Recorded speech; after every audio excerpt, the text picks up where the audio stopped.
Welcome to Fahad Hussain free computer education. اور آج سے ہم ویب ڈیزائننگ کے کورس کو اسٹارٹ کرنے جا رہے ہیں. تو سب سے پہلے اس ویب ڈیزائننگ کی کورس کے اندر ہم یہ سمجھیں گے کہ کون کون سی چیزیں ہمیں کور کرنی ہے اور ویب ڈیزائننگ کیا چیز ہے. ہم جانتے ہیں کہ جو بھی چیز ہمارے ویب سائٹ کے اندر انٹرنیٹ کے تھرو ہمیں چیزیں ریٹریو ہو رہی ہوتی ہیں ان کا تعلق ہمارے ویب سائٹ سے ہی ہوتا ہے. آلدو وہ ویب سائٹ اسٹیٹک ہو سکتی ہے یا پھر ڈائنامک ہو سکتی ہے. تو اس ویب سائٹ کی پریپریشن کے اندر جن چیزوں کی ہمیں ضرورت ہوتی ہے ان میں سب سے پہلی چیز HTML ہے. آلدو ہمارے کورس کے اندر تقریباً 5 چیزیں ہیں جو پوری چیزوں کو ہم اس کورس کے اندر کور کریں گے. وہ 5 چیزیں کیا ہیں؟ ہم سب سے پہلی چیز HTML پڑھیں گے.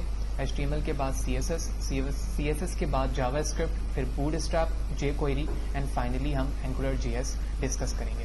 لیکن اس وقت جو ہمارا پہلا سیشن, یہ پہلے سیشن کی ویڈیو ہے, یہ HTML کے انٹروڈکشن پارٹ اور ٹیمپلیٹس پہ. دین ہم آگے جیسے جیسے موو کرتے جائیں گے تو پہلے ہم HTML کریں گے, HTML کے ساتھ CSS کو امبینڈ کریں گے, پھر سو آن جیسے جیسے ہم آگے جائیں گے تو فردر چیزوں کو بھی ڈسکس کریں گے. تو سب سے پہلے ہم سمجھتے ہیں کہ HTML کیا ہے. تو اس وقت ایک نوٹ پیڈ کی فائل پہ میں نے کچھ ڈیٹا یہاں پر ریزروڈ کیا ہوا ہے جو کہ HTML کے بیسک اسٹرکچر کو ظاہر کر رہا ہے ان ٹرم آف ڈیفینیشن. تو HTML stand for standard mark up language, جو کہ hyper text mark up language بھی کہلاتی ہے. ٹھیک ہے, تو hyper text mark up language استعمال کی جاتی ہے ویب پیج کو ڈیزائن کرنے کے لیے. مارک اپ کا مطلب ہوتا ہے ایسی لینگویج جو کسی ٹیکسٹ بیس پر کام کرے, یعنی کہ جب آپ ویب پیج پر لکھنے کی کوشش کرتے ہیں یا چاہتے ہیں کہ کوئی کانٹینٹ ڈسپلے ہو تو اس کے لیے آپ کو ایک مارک اپ لینگویج کی ضرورت ہوتی ہے جس کے بہاف پر آپ کوئی ٹیکسٹ ویزیبل کر سکیں. تو سیکنڈ لائن پہ بتایا جا رہا ہے کہ HTML describe the structure of the web pages using mark up. Mark up کے ذریعے سے آپ اپنے پیج کا اسٹرکچر ڈیفائن کرتے ہیں, اور جو بھی اسٹرکچر آپ ڈیفائن کرتے ہیں, تھرڈ پوائنٹ پہ بتایا جا رہا ہے کہ یہ ایلیمنٹ جو ہیں وہ HTML ٹیگس پر ڈیفائن کرتے ہیں. یعنی جب تک آپ ٹیگ ڈیفائن نہیں کرو گے, اس ٹیگ کے اندر چیزیں نہیں لکھو گے, اس وقت تک آپ کا ویب براؤزر ایکسیپٹ نہیں کر پائے گا کہ جو چیز آپ نے لکھی ہے اس کا کیا مقصد ہے. یہ ٹیگس پری ڈیفائن ہے, یعنی جب اس لینگویج کو جنریٹ کیا گیا ہے تو اس وقت وہاں پہ کچھ پری ڈیفائن ٹیگس بنائے گئے ہیں, اور جو اسٹینڈرڈ بنائے گئے ہیں اس ٹیگ کے وہ W3C. تو W3C ہمارا ایک اسٹینڈرڈ ہے, آرگنائزیشن ہے جو ہمارے ویب سائٹ سے ریلیٹڈ ٹیگس کو یا لینگویجز کا ایک اسٹینڈرڈ ڈیفائن کرتا ہے. جتنی چیزیں آپ اس کے اندر ریپرزینٹ کریں گے وہ ٹیگ کے بہاف پر ہوگا. سیکنڈ لاسٹ پوائنٹ پہ لکھا ہوا ہے HTML tags label pieces of content such as heading, paragraph, table and so on. تو یہ تمام چیزیں فردر پیسز پہ ڈیوائیڈڈ ہیں, یعنی ان کے نام سے سیپریٹڈ ٹیگ موجود ہیں. جب تک ہم ان ٹیگ کو یوز نہیں کرتے ہیں براؤزر اس بات کو ایکسیپٹ نہیں کرتا ہے کہ جو چیز میں بنانا چاہ رہا ہوں اس کا کیا مقصد ہے. Browser don't display the HTML tags. Browser کبھی بھی ٹیکسٹ کو ڈسپلے نہیں کرتا ہے بلکہ وہ رینڈر کرتا ہے اس کے اندر انکلوز کنٹینٹ کو, یعنی جو ٹیگ کے اندر آپ کنٹینٹ لکھیں گے وہ کنٹینٹ ہی ویب سائٹ پر ڈسپلے ہوگا. اس کے علاوہ کوئی چیز, یعنی وہ ٹیگ کے نام جو ہے وہ ڈسپلے نہیں ہوں گے. تو یہ کیسے پاسبل ہے, کس طرح سے ٹیگ پر کام ہوتا ہے HTML پر, ہم فردر فرسٹ ویب سائٹ کس طرح سے کریٹ کریں گے. تو اسٹارٹ کرتے ہیں. تو اس کنٹینٹ کو میں یہاں سے ہٹا دیتا ہوں. اس وقت ایک نوٹ پیڈ کی فائل ہے. نوٹ پیڈ کی فائل ہمارے مشین پر ڈیفالٹ طور پہ موجود ہوتی ہے. آپ جو بھی ونڈو یوز کر رہے ہیں اس کے سرچ آپشن میں جا کے آپ نوٹ پیڈ لکھتے ہیں تو وہ اس طرح سے ویزیبل ہو جاتا ہے.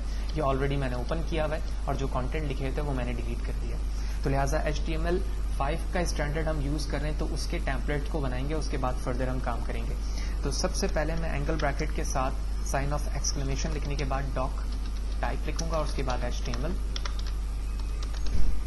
یہ ہماری فرسٹ لائن اس بات کو انڈیکیٹ کرتی ہے کہ آپ HTML5 کے اس اسٹینڈرڈ کو یوز کرنا چاہ رہے ہیں. دین آپ HTML کا ٹیگ اوپن کرتے ہیں اور HTML کے ٹیگ اوپن کرنے کے بعد HTML کا ٹیگ آپ کلوز کریں گے. تو اس چیز کو ہم ٹیگ کہتے ہیں جو اینگل بریکٹ میں ہے یہاں پر. تو یہ اینگل بریکٹ سے اسٹارٹ اوپننگ ٹیگ کہلاتا ہے اور یہ کلوزنگ ٹیگ کہلاتا ہے. اس ٹیگ کے اندر ساری چیزیں ہم لکھیں گے. تو یہاں پر آنے کے بعد میں نے ایک ہیڈ کا ٹیگ بنایا, ہیڈ کا ٹیگ کلوز کیا, اور اس ہیڈ کے ٹیگ کے اندر ہمارے پیج سے ریلیٹڈ انفارمیشن ہوتی ہے, جیسے آپ ٹائٹل, فیویکون امیجز جو نارملی آپ ٹاپ پر دیکھتے ہیں. جب اپ کمنگ سیشن پہ ہم جائیں گے تو وہاں پہ بھی ان چیزوں کو ڈسکس کریں گے. تو ٹائٹل کے اندر آپ کے پیج کا ٹائٹل آتا ہے جو کہ ٹیب پر موجود ہوتا ہے. ہیڈ کا ٹیگ کلوز کرنے کے بعد میں ہیڈ کے نیچے آؤں گا اور یہاں پر آنے کے بعد باڈی کا ٹیگ اوپن کروں گا, باڈی کا ٹیگ کلوز کر دوں گا. دین ہم انٹر پریس کریں گے اور یہاں پر آنے کے بعد کلوز کر دیں گے. اور باڈی کے ٹیگ کے بعد کچھ اسپیسز بنا لیتے ہیں. تو یہاں پر آ کر ہمارا ٹیمپلیٹ ریڈی ہو چکا ہے. ہم اس چیز کے لیے ریڈی ہو چکے ہیں کہ جو بھی ٹیگ آپ یہاں پر ڈیفائن کرنا چاہتے ہو جو ویب براؤزر پہ شو ہوگا وہ آپ یہاں پر لکھ سکتے ہو. تو دوبارہ سے ہم اس چیز کو سمجھتے ہیں. فرسٹ لائن ہماری اس بات کو انڈیکیٹ کر رہی ہے کہ آپ HTML5 کے اسٹینڈرڈ کو یوز کرتے ہیں. جو بھی چیز آپ HTML پہ لکھنا چاہتے ہو وہ HTML کے ٹیگ کے اندر ہوتا ہے. دین HTML کے ٹیگ کے اندر ہمارا ہیڈ کا ٹیگ ہے. ہیڈ کا ٹیگ آپ کے ویب پیج کی انفارمیشن کو شو کرتا ہے. اور فائنلی جو باڈی کا ٹیگ ہے یہ آپ کے ہول پیج کے باڈی کو شو کرتا ہے. یعنی جو کنٹینٹ آپ ڈسپلے کروانا چاہتے ہو ویب پیج پر وہ چیز یعنی وہ ٹیگ آپ باڈی کے اندر ہی لکھیں گے. آلدو اس کے علاوہ آپ کہیں پر بھی ٹیگ بناتے ہیں وہ ایریا آپ کے باڈی کے اندر شو نہیں ہوگا. وہ پیج کی انفارمیشن ہو سکتی ہے لیکن وہ باڈی کا پارٹ نہیں ہو سکتا. تو اس سیشن پہ ہم نے یہ دیکھا کہ HTML کیا ہے, ہم کس لیے استعمال کرتے ہیں اور اس کا بیسک ٹیمپلیٹ کیا ہے.